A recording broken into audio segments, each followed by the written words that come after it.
Ok, bonjour. Du coup, je m'appelle Célia, je suis en D3. Je suis étudiante en médecine et j'ai des questions sur la réanimation. Je suis avec une autre externe. Je m'appelle Charlotte, je suis aussi en Détroit et je m'intéresse aussi à la réanimation. Ok. Du coup, je vais commencer un peu par une question un peu bateau, mais qu'on se pose tous.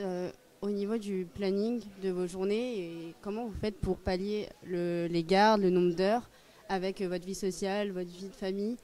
Est-ce que vous y arrivez? Comment vous y arrivez? Eh ben, merci pour cette question. C'est effectivement une question très importante. Dans la mire, je crois qu'on peut s'organiser. Quand on fait un travail voilà, qui est certes prenant, mais qui a une continuité de soins avec une équipe de garde, on peut s'organiser pour avoir une vie de famille, une vie sociale, des loisirs à côté. Ça, c'est quelque chose d'indispensable d'ailleurs pour bien travailler. Donc c'est effectivement quelque chose qui nécessite un peu d'organisation, d'être assez voilà, modulable et de travailler en équipe, mais c'est quelque chose de faisable. Moi, par exemple, j'ai 2 enfants. Je suis PH à l'hôpital en mire et c'est quelque chose qui est voilà, tout à fait compatible pour la vie quotidienne, pour la vie de famille. Et du coup, ça me permet d'enchaîner avec une autre question qui est un peu large, mais comment on gère sa santé mentale en tant que réanimateur? La santé mentale en tant que réanimateur, mais en étant professionnel. Quand on gère les patients sur un plan de professionnel de santé et non pas sur un plan émotionnel, hein,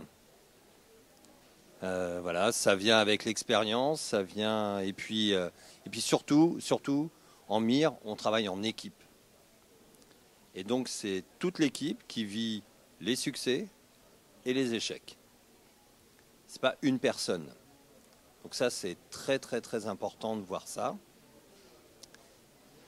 Et globalement, la santé mentale, vous savez, nous, quand les gens arrivent, on ne les connaît pas. Et bien sûr, c'est difficile avec les familles, hein, mais ce n'est pas aussi difficile que le médecin généraliste qui connaît toute la famille et qui va découvrir le cancer du sein chez la mère dont le petit a 2 ans et qui va gérer tout ça, parce qu'il les connaît tous. Donc la santé mentale, elle est difficile pour les professionnels de santé.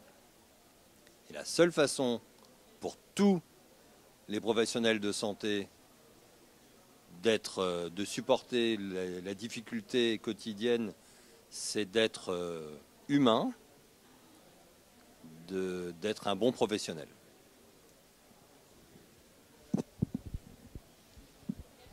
Ok. Ok. Mais du coup, vos journées, vous êtes à l'hôpital chaque jour. Et pour pas que ça soit répétitif, est-ce que vous arrivez à trouver dans chaque cas quelque chose qui vous donne envie de continuer de la réanimation? Par exemple, c'était quoi le cas qui vous a le plus marqué jusqu'à présent dans votre carrière?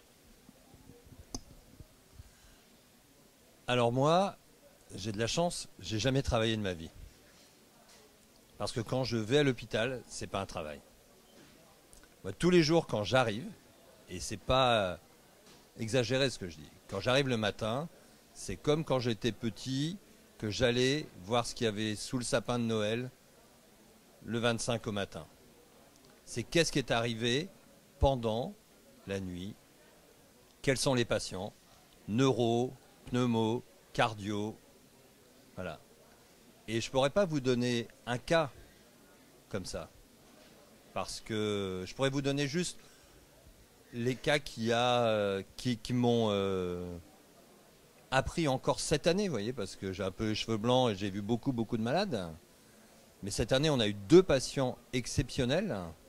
Un patient avec un cancer du pancréas qui sécrétait de l'insuline, et on lui mettait 1 kilo de sucre par jour en intraveineux. J'avais jamais vu ça. Et là, on a une femme qui a des anticorps anti-récepteurs à l'insuline, et on lui met 100 unités d'insuline par heure. Donc vous voyez, je suis juste, voilà, j'apprends, je vois des trucs comme ça. Et surtout, c'est nous qui faisons la médecine. Parce que si on n'était pas là, ces 2 malades seraient morts. Alors c'est pas nous qui allons les sauver. Mais nous, on accompagne les progrès médicaux, voyez. Donc il faut être humble, parce qu'on n'est que des éléments de la chaîne, mais on fait un métier tellement incroyable. On a un métier où on ne sait pas. Et c'est ça qui est difficile. Quand on est jeune, il faut accepter de faire un métier extraordinairement exigeant en sachant qu'on va se retrouver face à des cas qu'on ne connaît pas. Mais c'est quand même formidable. Un cas ? Je rebondis. Non, mais je n'ai pas grand-chose à rajouter, bien sûr. On s'ennuie jamais dans cette spécialité. Et ça, c'est vraiment quelque chose d'extraordinaire. On a en plus la chance d'avoir voilà, une polyvalence et d'apprendre tous les jours des nouvelles choses dans toutes les spécialités, d'avoir des collègues qui viennent nous donner un avis et qui nous font apprendre chaque jour un peu plus. Et avec humilité, en fait, on peut dire, bah là, je sais pas, je sèche, je vais demander l'avis d'un collègue. Et c'est même comme ça, je pense, qu'on avance, qu'on évolue et qu'on apprend. Et effectivement, je crois que tout au long de sa carrière, et ça c'est une vraie chance dans ce métier, dans cette spécialité, on va progresser et faire que ce métier, c'est pas vraiment un métier, c'est plus une passion. C'est très cliché, mais c'est tout à fait vrai. Et ça, c'est vrai que c'est la plus grande récompense qu'on peut avoir en faisant ce travail. Voilà, et du coup, la dernière question, le meilleur pour la fin, bien sûr. En termes de poste, parce que c'est ça la grosse question qu'on se pose aussi, parce qu'on va avoir le choix entre MIR et MAR si on veut faire de la réanimation. Qu'en est-il en fait des postes de MIR en tant que chef dans les grandes et dans les petites villes ou en province? Alors pour les postes de chef, je pense qu'il n'y a pas de souci, vu pour l'instant le peu d'internes qu'il y a dans la spécialité, une centaine. Je pense qu'on peut trouver un poste de chef si on désire être chef. Ça, c'est pas le problème. Pour ce qui est de trouver un poste ensuite, ça ne sera pas un problème. Actuellement, malheureusement, je dis malheureusement, il y a 300 postes de praticiens hospitaliers vacants, où vous pouvez arriver avec une formation MIR ou avec une formation ARMPO. L'avantage de la MIR, c'est que en dehors de la formation, de la phase d'approfondissement, vous êtes sûr de faire votre phase de consolidation en réanimation. Vous êtes sûr que la phase de consolidation, vous ferez 1 an en réanimation. Les ARMPO, la plupart du temps, font soit 1 an en anesthésie, soit 6 mois.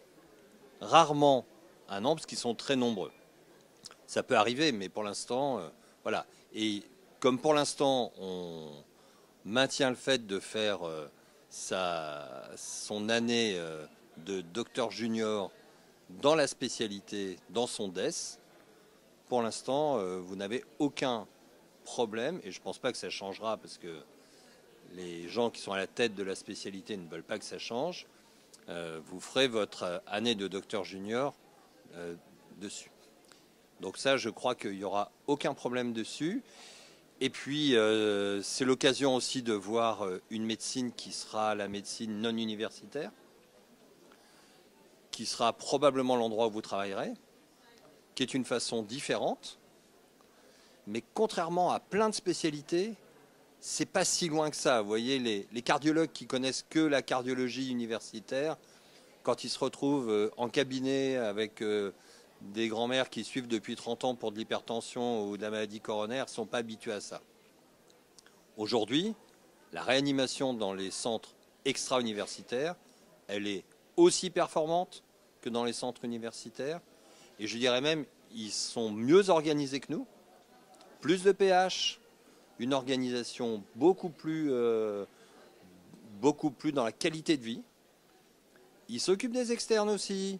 Enfin, franchement, c'est une spécialité qui, entre l'universitaire et le non-universitaire, l'écart se réduit clairement. Et je l'ai vu, moi, s'amoindrir. Et des centres comme La Roche-sur-Yon, Versailles, c'est des réa universitaires, hein. Je n'ai rien à rajouter sur ça, effectivement. Et puis surtout, c'est vous qui ferez la spécialité. Mais oui, les jeunes, ils disent mais vous êtes vieux dans votre mentalité. Vous devez. Mais oui, vous êtes vieux dans votre mentalité. Moi, le métier que je fais aujourd'hui, c'est pas celui que j'ai vu quand j'étais interne. Et moi non plus. Et elle est beaucoup, beaucoup plus jeune que moi. Et donc, vous allez vous projeter dans un métier que vous allez faire vous-même.